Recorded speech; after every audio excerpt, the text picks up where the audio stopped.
Bismillahirrahmanirrahim. Assalamu alaikum, dear students.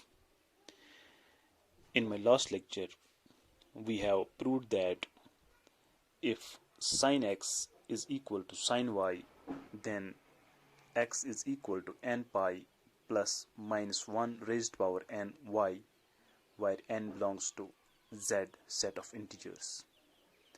Now today, we will prove that if cos x is equal to cos y, then x is equal to 2n pi plus minus y, where n belongs to z. If cos x is equal to cos y, then we have to prove that x is equal to 2n pi plus minus y, while n belongs to set of integers. Now we have cos x equal to cos y. That implies cos x minus cos y is equal to 0. We know that cos x minus cos y is equal to minus twice sine of x plus y divided by 2 sine of x minus y divided by 2, which is equal to 0. Since minus 2 cannot be equal to 0, that implies either sine of x plus y divided by 2 equal to 0, or sine of x minus y divided by 2 is equal to 0. Since we know that sine is 0 at integral multiple of pi, so we can write x plus y divided by 2 is equal to n pi. Also, x minus y divided by 2 is equal to n pi.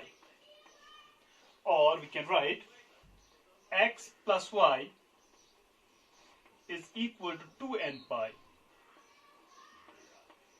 and x minus y is equal to 2n pi, which further implies x is equal to 2n pi minus y.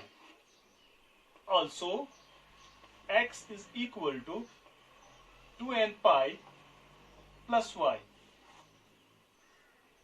Now, which further implies x is equal to 2n pi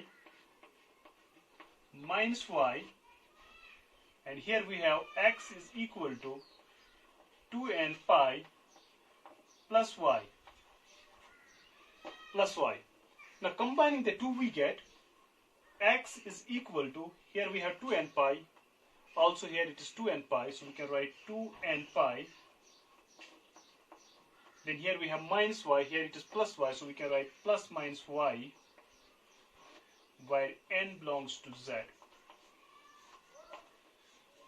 Now we will prove one more result, that is, if tan x is equal to tan y, then x is equal to n pi plus y, where n belongs to z. Let us prove this. If tan x is equal to tan y, then we have to prove that x is equal to n pi plus y, where n belongs to set of integers z. Now we have tan x is equal to tan y. That implies tan x minus tan y is equal to 0. Now instead of tan x, we can write sin x by cos x. So that implies sin x by cos x minus, instead of tan y, we can write sin y by cos y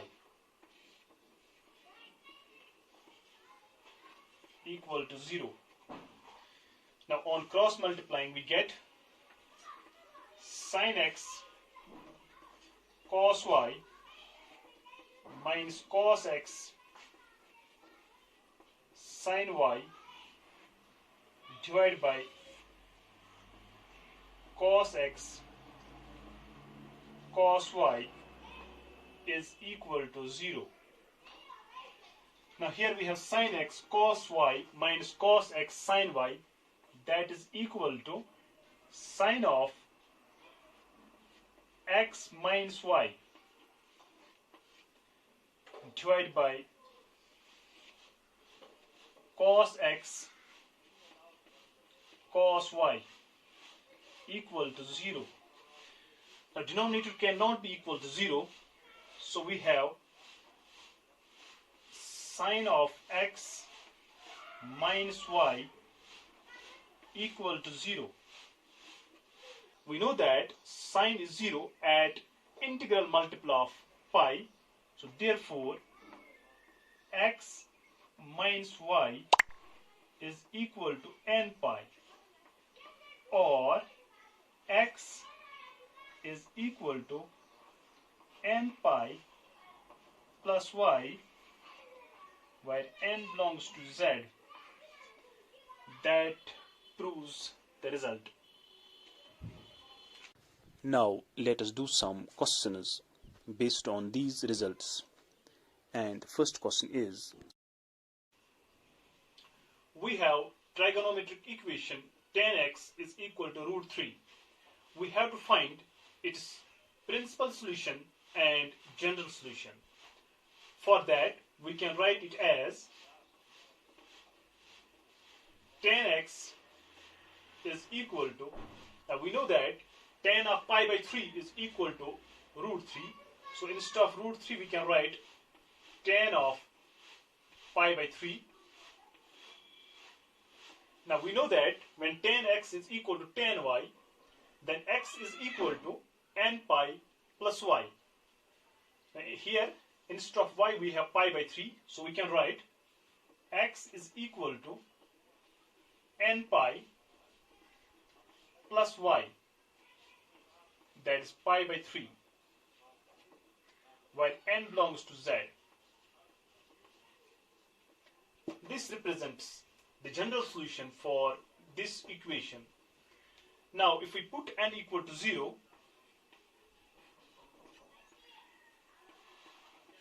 we get x equal to pi by 3. Put n is equal to 1. Here we get x is equal to 1 pi, that is pi, plus pi by 3, that is equal to 4 pi by 3. Now this pi by 3 and 4 pi by 3 are both between 0 and 2 pi. So these are principal solutions of this trigonometric equation. Now this completes the question. now our next question is, We have trigonometric equation secant x is equal to 2, and we have to find its general solution and principal solution. For that, we write a reciprocal of secant x, that is cosine of x, is equal to, reciprocal of 2 is 1 by 2. Secant x is equal to 2.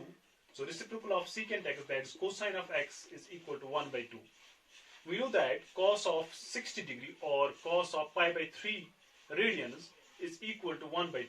So we can write cos x is equal to, instead of 1 by 2, we can write cos of pi by 3 radians. Now cos x is equal to cos of pi by 3 radians. We know that when cos x is equal to cos y, then x is equal to 2n pi plus minus y. Here instead of y we have pi by 3. So we write pi by 3. While n belongs to z. This represents the general solution for this equation. Now if we put put n is equal to 0 in x is equal to 2n pi plus pi by 3. We get, when n is 0, we get x is equal to pi by 3. Now put n is equal to 1 in x is equal to 2n pi minus pi by 3. We get x is equal to, when n is 1, we get 2 pi minus pi by 3. That is equal to 6 pi minus pi, that is 5 pi divided by 3. Thus, pi by 3 and 5 pi by 3 are both between 0 and 2 pi. Therefore, these are principal solutions for this equation. This completes the question. Let us take one more question, and that is,